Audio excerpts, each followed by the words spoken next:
Angkatan bersenjata Rusia merilis rekaman pekerjaan tempur rute 80 Rusia di arah Avdiivka. Rekamannya beredar di Telegram pada Rabu 28 Agustus 2024. Awak tank T-80 dari kelompok pasukan pusat menghancurkan benteng angkatan bersenjata Ukraina di arah Avdiivka, kata Kementerian Pertahanan Rusia kepada wartawan.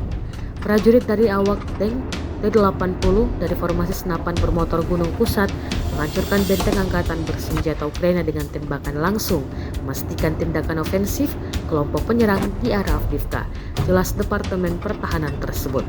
Seperti yang dilaporkan departemen itu, setelah mendekati benteng musuh, kapal tank tersebut mengerjakan mereka dengan peluru fragmentasi berdaya tinggi 125 mm, menghancurkan tempat senapan mesin dan posisi menembak Ukraina.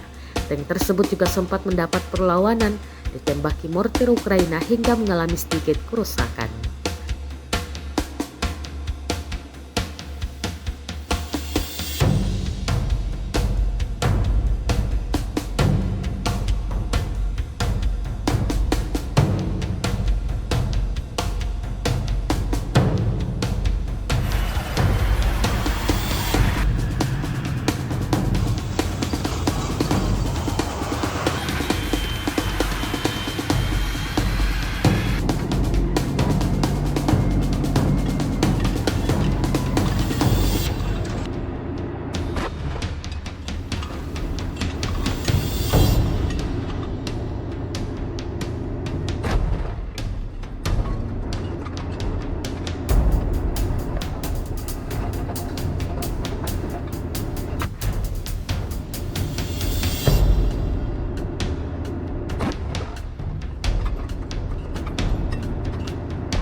Download Tribun X sekarang, menghadirkan lokal menjadi Indonesia.